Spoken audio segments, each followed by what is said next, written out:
Brandon Strother from Strother Personal Technologies, and you're listening and watching the Independent Trainers Podcast. So today is going to be a very special episode. We have a diabetes specialist, my daughter Liz. She's going to walk us through what it's like to experience COVID life, going to school, and also dealing with being a diabetic and navigating the world as it is right now. So sit back, relax, and enjoy a little insight into my personal life. All right, so today's special guest is my daughter Liz. Hello.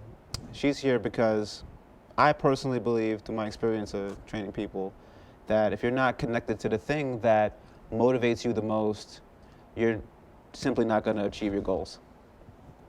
You know, it's just, you know, people come up to me and ask me to get them abs for summer and fit into some clothes, but ultimately they're looking for some kind of unconditional love. They think that those things will bring them love. And the love for you is what kept me going all this time. So we're going to talk about that. We're going to talk about how you motivated me to run a successful business and to endure all the things that come with being a single dad. And so, All right. yeah, I did light work, basically. You know, It's very baseline stuff. very baseline stuff. So I've been a dad longer than I've been anything else at this point. Mm-hmm. You know, Liz is obviously my main motivating factor because I had to take care of her by myself. At the time when Liz was born, it was about 5 months after 9/11. So shit was completely shut down throughout the city, and I wasn't in a good place. I was like on my way out, dropping out of school. Mm-hmm. I was, you've heard the story many times, you know. Had to walk 20 miles in the snow in the middle of the summer. With no shoes. With no shoes to go, you know, to GED classes in like a basement somewhere. You showed me the place. Yeah, we walked past it one day. It's on, it's still there. It's in like Yeah. Amsterdam. It's a literal basement. Did we go in? No, it was closed for good reason. Oh, okay. Yeah. Like right around the area, that's where I got jumped into the Crips, which is another story entirely. We'll be talking about that some other time. Actually, I think I remember that. You remember that story? Remember we were at the movie theater once, and the guy that jumped me into the Crips was right behind us? Do you remember that? We were on the Upper West Side. You remember that? Yeah. He was like, "Yo, your dad." I was like, "Dude, that kid is like right here." What did he say? He was real easy to beat up back in the day. No, he was like, he beat us all up. He was like, I was like, all right, thanks, man. It's nice seeing you. We're gonna go watch like Monsters Inc. now. I'll see you later. But anyway. Did he take someone to see that movie? He or did. Was he just, he did. He had a date with him. Oh. He had a date with him. That was very strange. Anyway, you know, nothing motivates your ass to get your shit together like a kid, right? But I want to hear about what it was like being a personal trainer's kid. You know, it was like crazy long hours. At the time, I was working I had 4 jobs when I first started personal training. I was doing security. I was teaching karate. Then I did like nightclub stuff. I did like, you know, security in clubs, and then I kind of like slowly drifted into personal training. And I've been working for a gym in the beginning, but then I became a private trainer, like working for myself about 11 years ago. And that's when the shit really got serious for me. But what was it like for you when you were a kid? When you were like, you know, I got custody of you finally about 10 years ago, and then you just had to like, I guess, I don't know, tough it out at home. Well, I mean, like, yeah, it was definitely tough, especially getting into, like, jumping into our dynamic. Right. Because I've been living with my mom for years before I even moved in with you. And I don't know, like, how we even came to the decision for me to move in with you was just, like, I don't know. Like, why would we do that? Yeah. It was like, why would it just pop up, you know? Like, I remember one time, I was just minding my own business. We were talking about something. My mother was talking about something, but my small, like, 8-year-old brain couldn't understand at that time. So one day she was like, would you rather live with your father you know, in the future, or would you like to still live with me? No pressure. I mean, I don't remember any details before that. Right. But, you know, I remember that question. Right. And I was just like, yeah, I like to live with my dad, you know. I rarely see my dad. You made the right decision. Well done. Well done, Wes. But that was my logic. I mean, I don't know. What did you go, like, what made you make that decision, though? Like, I mean, I'm appreciative of that. It was a goal of mine. That was my first goal when I first started personal training, was like, all right, first of all, I want to eat every day. That'd be cool. That'd be nice, right? And then the second one was to finally get custody of you. And once I finally did, were you 8? No, you were like 11, I think. Were you 8? I was turning 11 when I moved in. Right. So before that, while we were doing that, you were coming back and forth every other weekend and like holidays, right? And you finally moved in, and that's when shit got real, because it wasn't like fun time on the weekends anymore. It was like, all right, how are we gonna like coexist? And like, you know, I was doing my thing. I was single at the time. It was very difficult to like have a life for me, and you being displaced and coming over to me with me was so hard for you. I have a lot of regrets actually during that time. I wish I would have spent more time with you, but I really just believed that I had to make as much money as I could so that not only that we could escape from like what you had gone through in Philly, but I didn't want to repeat the same mistakes that my dad did. You know, my dad wasn't around because of the relationship with my mom, and my mom wasn't around because she had to work. So I wanted you as close to me as possible, especially during those years. But at the same time, I needed my space. You know, like I've always been a loner, and you know that. And I just kind of always been like, I need to travel, I need to do things that my peers have never done. So. Yeah, that's the main thing about growing up together as a daughter and father. Right. Like, we were both children. Like, we were kids. So, you know, you had to take care of me, but at the same time, you also had to navigate yourself through, like, every possible obstacle that's been thrown at you, while also trying to get yourself out of a system that was designed for you to fail, and everybody else around you. So, you know, like, as far as that, retrospectively, and, you know, back then, I was like, my mom had to work too. Like, I was mostly in the house alone. So, like, I was used to being alone with myself. But, you know, at the time, I think I didn't really feel lonely. At least, like, I didn't learn how to feel comfortable with my own company until, like, probably recently. So, I don't know, like, it is a process. Yeah, it's definitely like you have to get used to living with your own intrusive thoughts and having to not have to feel like you have to question every thought that comes if you feel, you know. Really? Yeah. Is that how you felt? Yeah, I feel like even back then I understood to an extent, as far as I could understand, because I obviously didn't have to work multiple jobs and take care of a child and have to keep living in a way that isn't detrimental to you or your kid.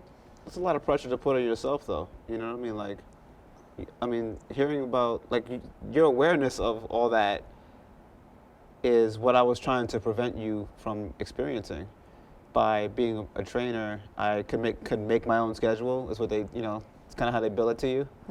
But in actuality, you're kind of a slave to the other people's time, because you're so, you know, you're so worried about losing money and losing people's time, and like you have to maintain all these relationships so people keep coming in, and you got to be present, but you know your kid needs your help. And I think early on in your life, we got really tested when you got diagnosed with diabetes, which changed the course of everything. On top of, you know, raising a kid is hard by itself.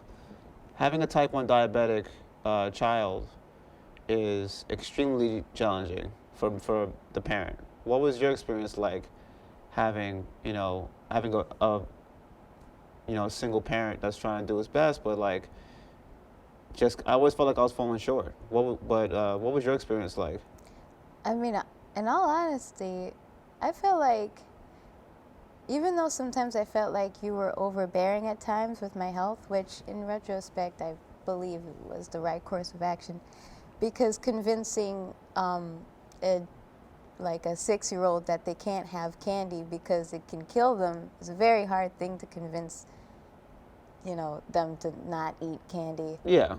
So Especially without like just kicking your ass. exactly. You know what I'm saying? It's you frustrating. need incentive, and you're running out of options, and And that was the old programming that was given to me. right. You fucked up? That's Ass whooping. That's just what it was, but it kicks in. Yeah. It's like, no. There must be a better way. I have to be better for myself and you. Yeah, can't. Exactly. So what stuck with you? Like what about how I taught you how to navigate being a diabetic? How did that land? What tools did you acquire from this? I know I gave you like 3 questions, but It's fine. take the last one. But mostly it was the fact that, unfortunately, most other people have difficulty. It's not their fault, but they have more difficulty taking care of themselves than we have. We have the fortune to know how to take care of ourselves and how to navigate with direct and specific steps, because diabetes is a thing that you can't just loosely navigate, or else there will be severe consequences. But like, the main thing is that, if I take care of myself, I'm doing the bare minimum. Like, there's no special task that needs to be done for self-maintenance. You just need to like know what harms you and what works, and then keep doing what works, and then eventually you like won't die at 40. That's how I think. Wow. But it may be a little bit more, maybe a little more complex than that. I mean, I'm close to 40, and Jesus Christ, and it is really not that intricate. It really is just like, oh, this is poison. Right. I'm going to stop doing that. But we attach so many emotional things to what we eat in our behavior that it gets confusing to really discern what's behavior and what is our identity. Like, who am I if I'm not drinking every night at happy hour to cope with the stress of the day with my fellow colleagues who are also experiencing stress? And you do that enough times, it becomes a pattern, and that behavior is difficult to change because you've been reaching in that bag that whole time. So my whole thing with you was like, I didn't want you to reach in that bag of like, all right, because I know so many type 1 diabetics that reach in the bag of alcohol, and then they're just like done, they're finished. So many people have died because a lot of diabetics become alcoholics. And I didn't want you to reach into that bag, and I wanted you to have tools to help with to help cope with the stress of just existing. And as existing as a diabetic, I know is so complex, but it's not as complex as anyone else with stress, right? Like, my pancreas works, but we both have the same lifestyle. We eat like shit, we feel like shit, right? It's like the only slightly difficult thing about it is having to puncture yourself every time you do like a bodily function. Like, if you're hungry, most people with working pancreas just, eat something. But, I have to take into account like what my current blood sugar is, whether I have to bring it down or not, what I'm eating, like whether or not what I'm eating is going to spike me later. And even though that's a concern with most people who eat healthy, it's also a very big concern with people with diabetes, because you have less control biologically how you manage your blood sugar levels. You always have to do it manually. Right. So if you do it manually, of course you have to put more thought into what you're doing. You got to be... So that's a strenuous part of it. Is the being present? Right. It's the constantly being on top of what you're doing, even if what you're doing takes less work than the process of which you're doing it. So, so it's... That's my fucking kid right here, son. What's really good with your boy? So I love this. So That's how I'm like with you all the time, though.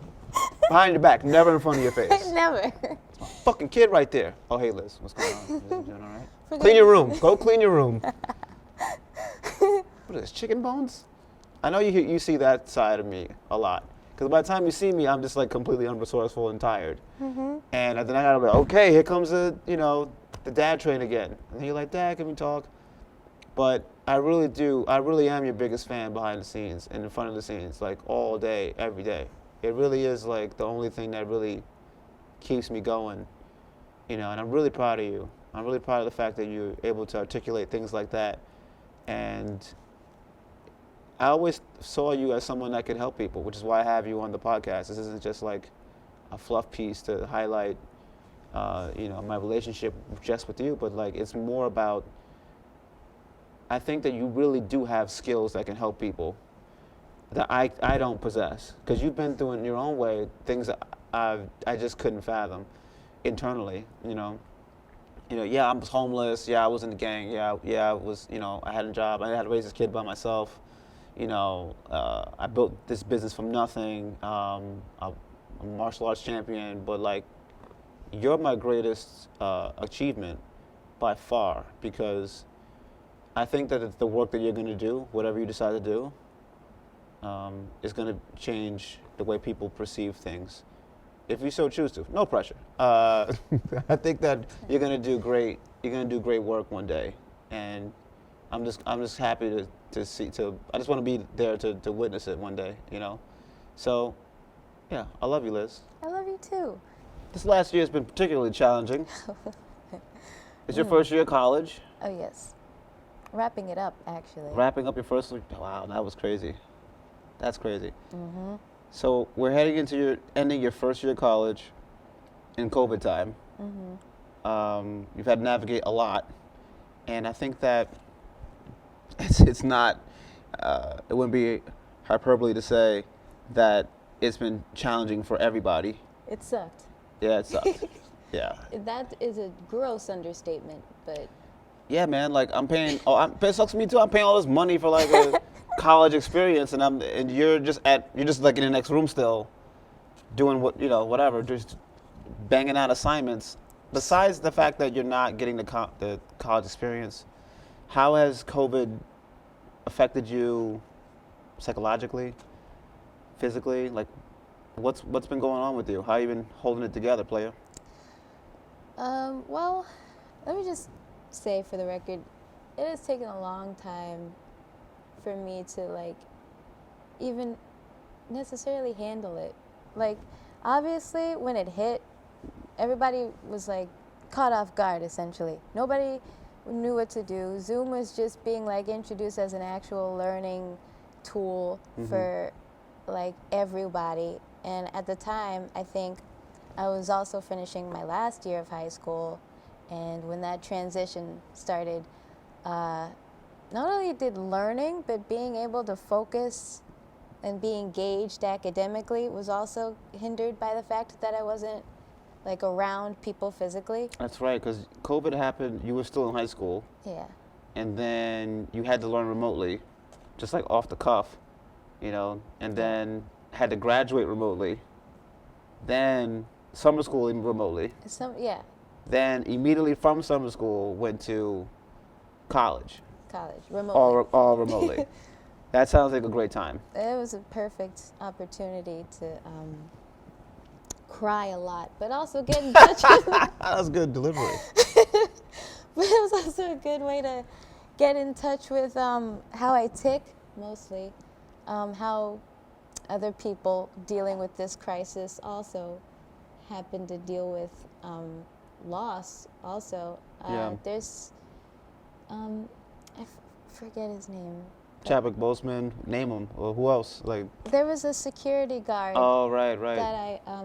That we were friendly with him, but he passed on due to COVID. Early. The first week. Yeah. Yeah. It hit pretty hard. Some people in our building got it.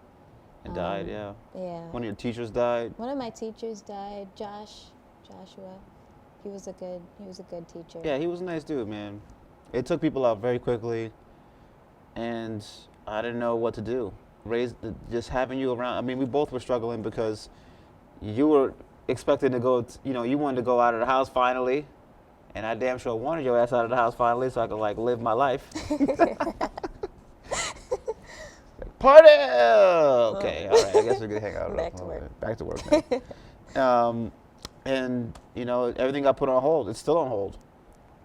Did you find out anything, like when you're gonna go back, when they're gonna open up the doors? Did they say anything? I mean, I haven't gotten any word as of yet. I know a lot of other people. My friend Kira, she goes to Smith. Shout out to Kira, by the way. She's Kira, holla at your girl, son. But she goes to Smith, and she's in campus. Okay. Really? Yeah. So like, I'm still. At least I'm trying to get as much work done as possible here. But at the same time, I'm wondering like, what's the regimen for people that have to go to Dutchess County? Because the only people that I know that have to actually be there physically at that campus are the people doing lab work. Oh, okay. So they have to go there physically, but I don't know. I'm hoping that either after this year or my 2 years at my college that I can at least be able to go out and explore somewhere to go, Right. to explore things like I wasn't able to like a year ago. Mm-hmm. So yeah, but I don't know. It's been a transformative year, I'd say. Yeah, I'll definitely. say. Yeah. Yeah, a lot of home workouts. A lot. I dance in my room a lot. Is that what that noise is? Yeah. Sounds like you're fighting ninjas in there. I do that too. Okay, right. But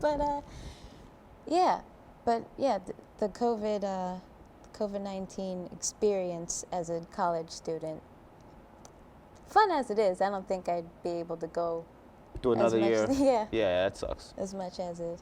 Yeah, that was trash. But anyway, I mean, I'm glad you made it through. And I'm really proud of you to endure all of this. This is not easy.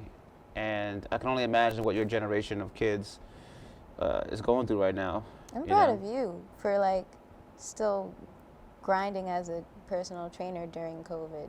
Like, because all of the gyms It was the great culling. It was like, if you were like a slash trainer, you know what I'm saying? Like trainer slash bartender slash actor slash. Oh. Yeah, it was like, oh no, this training shit ain't for me, dog. I'm gonna keep it moving. But if this is what you do, this is what you live for, this is what you're passionate about, you just elevated yourself. I've seen all of my personal training homies that started their own business, start 3 more businesses, get multiple streams of income, start investing in things. Everyone just kind of elevated their game. And shout out to the personal training community, the independent personal training community specifically, for stepping out from the shadow of the gym and moving on and creating your own path and your own way, because that's what this shit is all about for me. All right, so what we're going to do here, we have 10 questions for each other. We're close to 10. And we're going to... You have 10? Yeah, I have 10. Okay. And we're going to try and get to know each other a little bit better. Okay, first question. When you find yourself anxious about, what's going on presently or the future, how do you how do you manage that? What do you tell yourself in order to get out of that anxious mentality? That's a good question. I feel like I got my brown belt in managing anxiety. Not quite black yet, but your anxiety moves, I find. Mm-hmm. Because what makes you anxious before you kind of talk yourself out of it or through it by changing the tonality of how you do it, how you talk to yourself. So if I'm anxious and I am aware that I am anxious, I am in that state of mind where my heart is pounding, I don't feel comfortable, the first thing I do is I realize what kind of narrative I've been talking to myself in, what kind of tone I've been using when I'm talking to myself. Like okay, I'm anxious. Have I just been like yelling at myself about how I gotta get shit done this whole time? Or, yeah, that's probably it actually. that's probably the voice that I use. And then I'm like, okay, all right, G, I talk to myself. Calm down. Let's get tools. let's find a way to navigate this in a much more effective way, right? So when I'm anxious about something, I like to check my tone, and then I focus on my breathing. The breathing from the nasal passages releases these calming hormones. They relax you. It's the exact opposite of what powerlifters do. Powerlifters do the to generate that adrenal response from their body, right? So I teach my clients this. I teach I teach everyone around me who's not relaxed to breathe through their nose. Most people at this point. Most people. Even when I fight, I do my best to breathe through my nose, so I'm calm, I'm relaxed. My muscles are supple and strong, so that when I need them, they're there for me. So if you want to, calm yourself down, you're feeling anxious, check your breathing, check your tonality about what you're saying, how you're saying it to yourself. Sound advice. And do you have a question? I got a question for you. Nice. How do you think kids your age perceive fitness? I think a lot of people that I went to school with, and some of my friends actually, are very conscientious of how they look, but also how they feel. Okay. This generation is very emotion oriented, I feel like, but also there's a lot of awareness, but there's a lot of discovery also. So when most people think fitness, my age, people probably are getting toned, right? Keeping the six-pack, maybe keeping some abs, it, right? Keeping it, because because you're not old yet, like I am. Kids have a mix. We come all shapes and sizes, but right. The people who are actually as fitness oriented as they keep up with their physique because they feel like it's important. How they present themselves and how they feel are they play hand in hand. So do you work out? Yeah, it maybe in different ways. I don't lift, but I. Why you gotta say it like that? I don't lift. You can lift. I can. It's an option for you. It is. I just I don't. Why don't you? This is terrible marketing. Why you? Maybe I should. Maybe I should. I know a guy. He might cut you a good deal too. Really? Yeah. Well, he's a little busy, but we'll see. We can make some time. I'll have his people contact your people. Anyway, so you yourself don't lift, but you're active and you care about, and people like you, young folks, they care about how they look and how they're perceived, but they also care about how they feel. Yeah. So what would you say they prioritize more, feeling or looking? How they feel, how they look? Probably how they feel. Really? Yeah. That's good. Something that I've observed is they're more inclined to do the thing that they enjoy if they keep enjoying it. And I think feeling good about yourself is a good way to incentivize keep feeling good about yourself. Because who doesn't want to feel good? Who doesn't want to keep having that happen to you? I have body dysmorphia pretty bad sometimes. Right. What do you think that stems from? Probably from a bunch of kids calling me skinny for a while, because I was very skinny, because I was.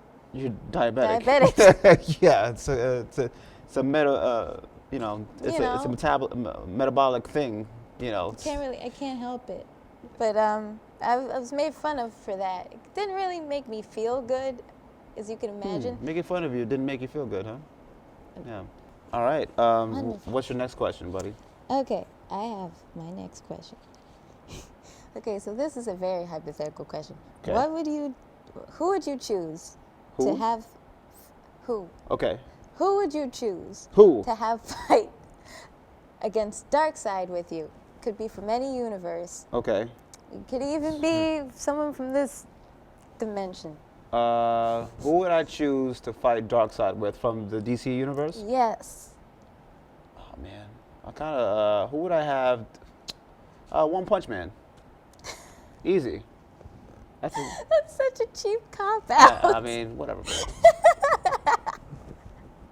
I was expecting a whole Suicide Squad team. You got why? Not this the actual is Suicide Darkseid, bro. Squad. Fucking Omega Beams. Omega Beams. One Punch Man. You don't got time. I have things to do. I don't have time for this. All right. I don't have time to fight Darkseid on a He's Thursday man on afternoon. Man on the go. Yes. All right, what's your question? Sorry to disappoint. It's fine. You wanted me to assemble a team? No. That was the goal. Well, I was expecting you to, but I was like, wow, actually, it's a good choice, but it's too easy. Sorry to disappoint, my friends. Okay. Who are your style icons? Well, I have a lot of mixed aesthetics, so there are multiple people, but I would really like androgynous clothing. Like, I don't have... Who would be that person for you? Like Gwen Stefani? I'd say Jaden Smith.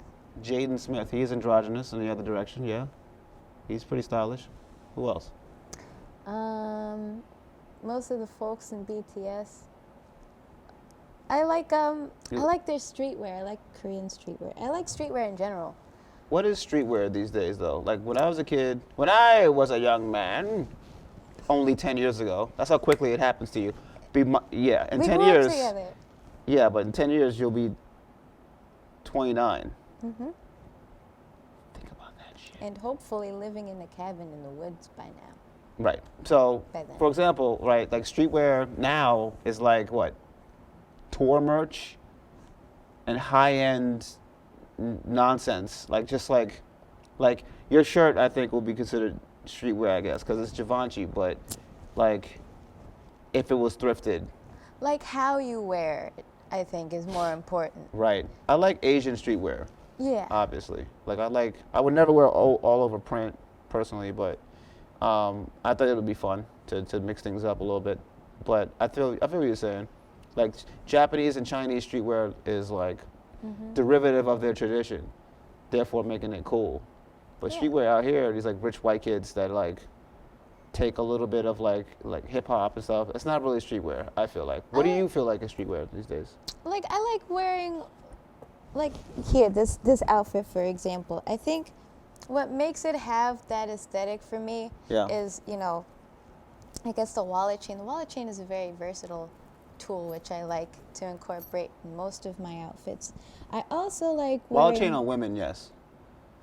Wallet chain on a dude, you work at 7-Eleven. Or Hot Topic. Or Hot Topic in 2004.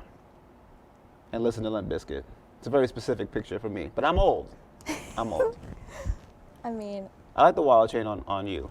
Thank you. Yeah. But yeah, like the shoes also. Like I only own, I guess a couple pairs of shoes, but I like wearing these with solid pants at least. Right. Because checkerboard also doesn't really go well with camo, but like these ones have the straps. Right. I think this is very funky. And like unnecessary. I'm a fan of a strap myself. Things that function unnecessarily in clothing, with an exception with pockets. Women's clothes need more functioning pockets, for God's sake. Anyway. That needs to be said. For the love of God. For the love of God. All right, so let's move on to the next question. Okay. What you got? Oh, it's my turn? Yeah, it's your turn. Okay. Okay. Out of all the things that made you who you are, unfortunate circumstances and all, what is the thing that you feel like is most monumental beside me? That was like a layup, right? That was, yeah. Mm-hmm. Besides you? Besides me. I would have to say being born in, having the fortunate, just being born in New York, because everywhere else sucks so bad. Dude, it sucks everywhere else. You really are fortunate. Oh man, I have can you a imagine mixed relationship with New York. Like every New Yorker, I imagine. But like, can you imagine living anywhere else now? No.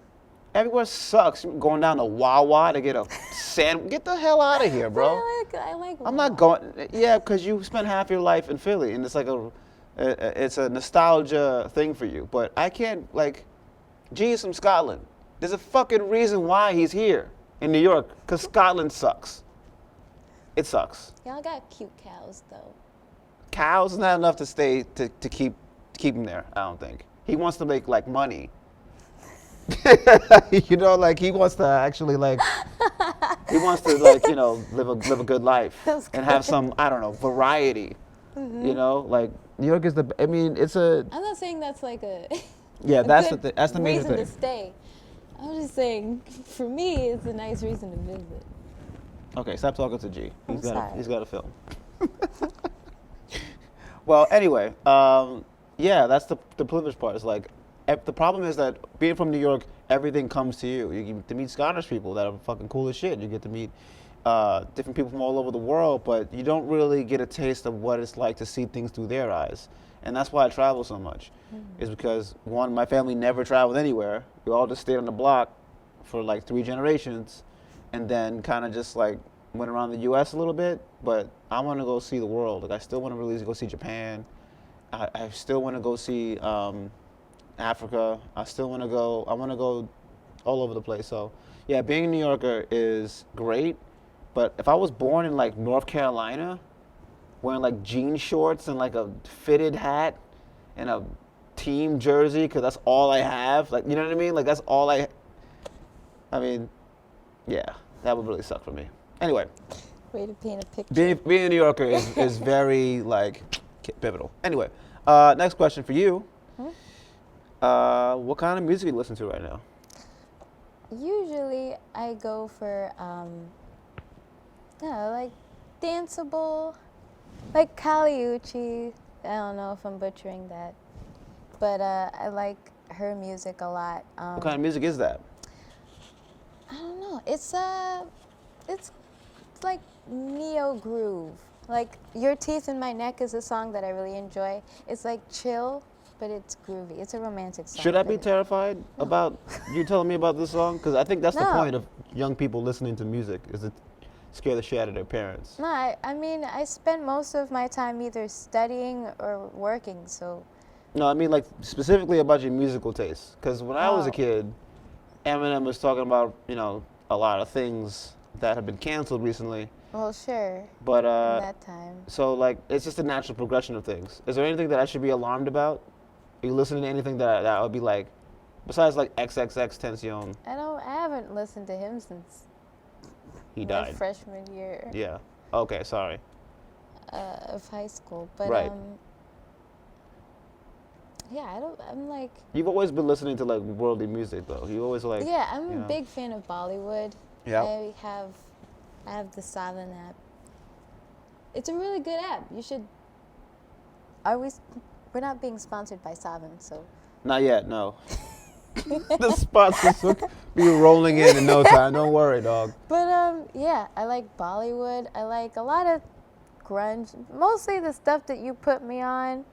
I like 9 Inch Nails. I like Slipknot. I like Tool. I'm a big Tool fan. Get out of town. I will not a shut big up. Tool fan, you say? I don't know what Tool. I'll put that in my phone. Research that for later. So what do you enjoy about Tool? Oh, what's not to enjoy about Tool? Exactly. Let's move on to the next. Let's move on to the next question. You're up next, kid. Okay. But yeah, I have a lot of music taste. Okay. Do you plan on getting married? What the fuck, man? Okay. I do. Can I clarify on that? Yeah. I do want to get married. I've always wanted to get married. In the beginning, when I first got custody of you, right? The goal was to find a woman that could help me take care of you and like give you the things that I couldn't give you because of, the high testosterone up in this motherfucker, and kind of help me with you. And when I slowly realized that I can't select women based on that, because they'd be great with you, but then like me and them, I'd be like, this isn't very interesting. Like I'm not really like, But then again, I've met so many women in my life that have helped me with you, I had a lot of girlfriends that were like tremendously pivotal to your development. And I think that's very important. If you're a single father and you're dating and you're trying to raise your kid, I know you're probably very selective about who you bring around your kid, but just make sure that they're the right people for your kid. And all my choices were based on you. Now that you're a little older, you don't need any really raising, Now it's just about you making all those mistakes and bouncing back as young people do. I think now I can cater who I date and towards what's good for me. Mm-hmm. And I'm enjoying that. I'm enjoying that aspect of it. So I'm taking my time. Like I've been 36 since I was 17 years old. You know what I'm saying? So because I haven't had any chances to really like explore things and like have fun and so I do want to get married, but like I don't know if I want to I want you out of the house for a little while first so I can go experience life and like travel and go see some shit without having to oh, is Liz okay? You doing all right, Liz? I want to do that. So the answer is yes and no. Yeah, it's a good. You know what I mean? Answer. You find the right one, you find the right one. But I'm not in any rush. All right, so this question is kind of a big one. Generation Z, you're Generation Z, right? Yeah. I guess. I don't know. Is perceived as the generation of apathy. How do you perceive us, though? I guess I'm technically a millennial, like the ass end of millennial. But so how do you perceive us? As a group? Yeah, just mass generalization. Yeah. But Yeah, because you guys don't generalize. Everything is so specific with you guys. I identify as this today, under this context. Da da da da da. Like, we just yeah, whatever. We generalize everything. Millennials generalize a lot. I think. Yeah. That was a generalization about millennials. What do you think? I mean, I feel like sometimes people mistake our selective, our selection of problems to be apathy. Like, I think some people think that we just throw it to the wind when really we only do that when we feel like it's unnecessary. What's unnecessary? You remember that "okay boomer" phrase? Yeah. So that phrase was. Is that over? Yeah, but people were really mad about it. Remember, I'm not a boomer. I don't know. No, people were. People were getting angry. Oh, not were they? even. Yeah. Who? Boomers and apparently some millennials. Oh. Yeah, well, fuck them. I mean, whatever we're gonna do, because they kind of mess up the world for everybody. Do you have this apathy because you believe that we fuck up the world and there's not gonna be a future for you guys? I feel like it's the same theory as everything is so shitty now. Sorry. This is actually the first time I've ever heard Liz curse. I'm glad we got that on camera. What the fuck is wrong with you? Where'd you get this shitty mouth from? I have no idea. It's the television. It's the old, yeah, that's the problem. But yeah. But it's the thing. Everything is so where do we even begin? On how to we're in debt. We have anxiety because everything is going wrong. The planet's dying because all these problems exist before, and yeah. we're fine, sorta. Nah, we're fine. Yeah. Yeah, we fucked up. See? We fucked up. See, because we're not trying to we're not complaining. People say that's a complaint. But do you know how many people are actively trying to spread awareness and initiative for absolutely valid things that have been ignored by the majority of people for years. Mm-hmm. And by the time we're getting to it now, it's us who barely even got here. Yep. And we're just what's happening? And they're oh yeah, you have to navigate through this. We're on our way out. there's some lasagna in the fridge. I'll see you at 8. And then we're just left Because alone. that's what they told us. Unattended. Exactly. Yeah, It's a whole cycle. Yeah. But you guys are like so self-aware now. We didn't have that self-awareness, so we were just like, all right, I guess we'll figure it out. And then by the time it comes time to figure it out, we realized that our parents had no fucking clue what they were doing either. And it's just that cycle of just not ever figuring it out. Yeah. You know what I'm saying? Which is not our style at all. So let's figure it out, together, and blame it on the boomers. Can we agree on that? Sure, yeah, we can get behind that. Yeah. What was your favorite character and why? And Character in what? it can be, Video game character? video game character. It could be, something as profound as background or just like their superpowers. Like what? I like how you're proposing this as this is like this deep philosophical question. Like it's gonna It is lead to to the me. archetypical how I perceive my reality based on this answer to this question. Dude, because it is. Because of you, video games are also my reality. Yeah, video games are cool. I mean, I grew up in the 80s. I was born in the 80s, so like It's that was the video game shit. era. There's so many characters, video game characters. I obviously relate to Ryu from Street Fighter because of his like journey of self-discovery and the duality of like evil Ryu, about how he's constantly tempted to move into the dark side of the dark Hadou, because the lure is power, right? Because strength and power, we think, will lead us to become better people, right? Or at least have more control over our lives, right? But Ryu understands that, as Ryu would say, that the truth lies in the heart of battle.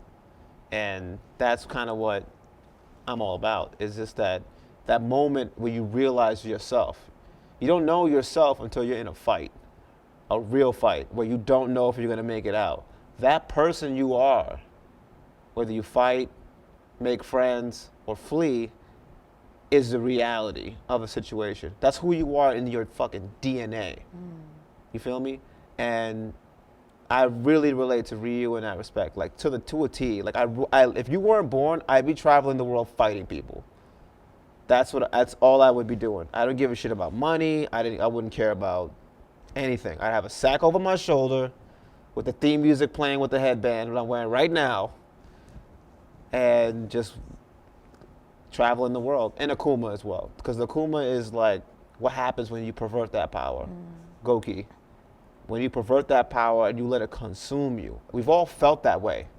Akuma's like the DMX of fighting games. You know what I'm saying? Like he's just like intense and like, we all wish we had that when we were angry to feel powerful, and he is the embodiment of that anger. But we all know that in reality, that anger destroys us. I'm surprised that Akuma's character is actually still existing, because ultimately, that is a path of self-destruction. Wow. Yeah, it was Is that the answer that you were looking for? it was the answer I was expecting. Yeah. Well, I mean, you are my kid. You have the vantage point that I do not have. My pinnacle is where you begin. That's some. See That's what happens actually you get very. me, what? Yeah. Yeah. See what happens you get me talking about Street Fighter? Anyway, all right. This is the last question today. When I was a kid, mental health was not a thing. It wasn't something that we discussed. It was something that we ignored. And I want to know, how do you think parents can do a better job helping their kids navigate their mental health issues? Parenting is a very consuming job. So it takes a lot of you. It takes your time, it takes your energy, it takes your emotional capacity. And sometimes it even takes Are you a your parent sanity. secretly? No. That's I'm pretty just accurate. very perceptive. Yeah. But You ever see two fighters like just staring at each other and they're both tired and they're just like, yeah. that's what it's like. That's what it feels like to parent, like all the time. Just like, I want to hit you, opponent, but I am so tired. So yeah, that's pretty perceptive of you. I'm impressed. Thank you. Secretly, I always hoped you'd see that side of me.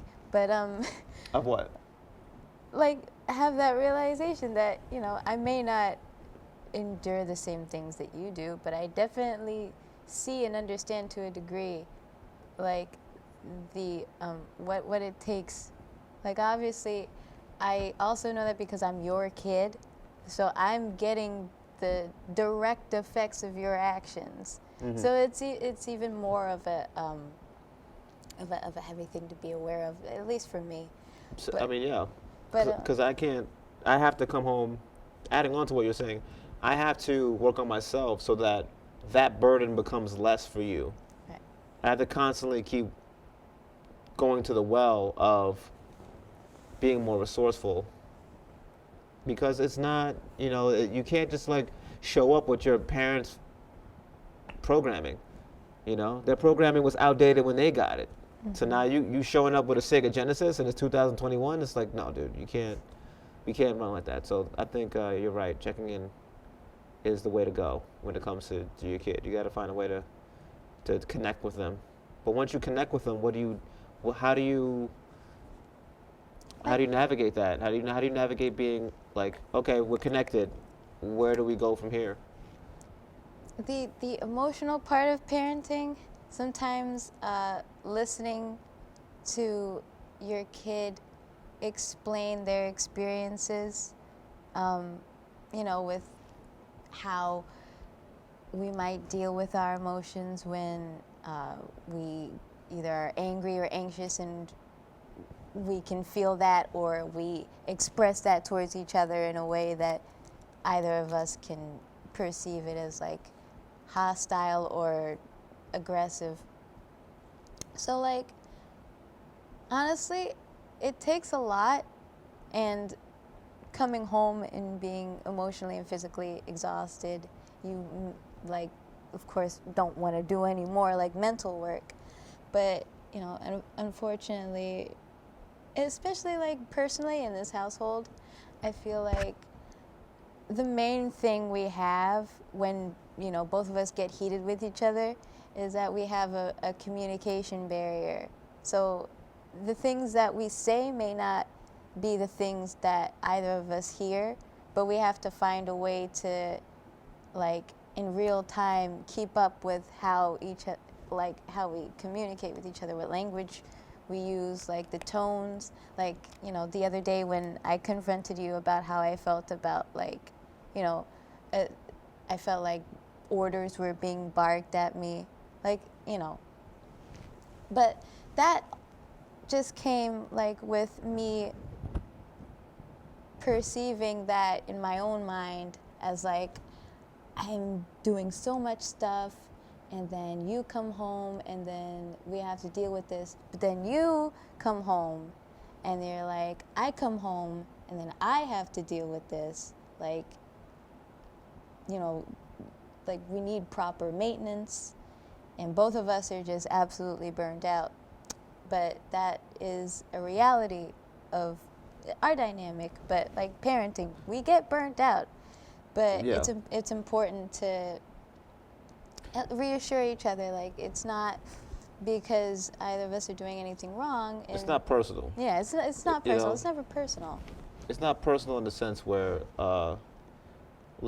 I appreciate your observation, but I also noticed that you're in that you understand that there's in a static-y place because our experiences are we're in an unresourceful place, right? Sometimes when we come home, and do you remember the conversation we had after that? Mm-hmm. Where we were like, okay, well, I'm unresourceful right now and I'm tired. You're tired. How do we prevent this from happening? Remember we talked about maintenance? Mm-hmm. And like, if maintenance is not cleaning something when it's dirty, right? Waiting for something to go awry to do something about it. Mental, physical, your environment, the maintenance that is important is doing it so that it never gets dirty, right? You cook something, you wash it. That's part of cooking. It's not cooking or washing something because it's dirty. The shit you need is dirty. There's nothing better than that. You wash the thing that's dirty, you cook, and then you wash it again. It feels like you're washing everything twice. But if it's already clean, because you watched it before, then it's easier to do, right? And if we have that mentality about our mindset, okay, I realize that my mind's dirty, it's clogged up with all these other thoughts that have nothing to do with the context of my kid, has nothing to do with the context of my parent. And then you're able to look at things with a fresh eye because they have nothing to do with each other. Having that mental capacity, that strength and awareness is key. That's key to any good relationship, really. And that takes practice and awareness. And we got nothing but time, so. Well, speaking of time, our time's up. Hey. I think we did a great job. I think you did a great job. Thank you for being my guest this weekend. Thank you for having me. It's no problem. And I'll see you at home.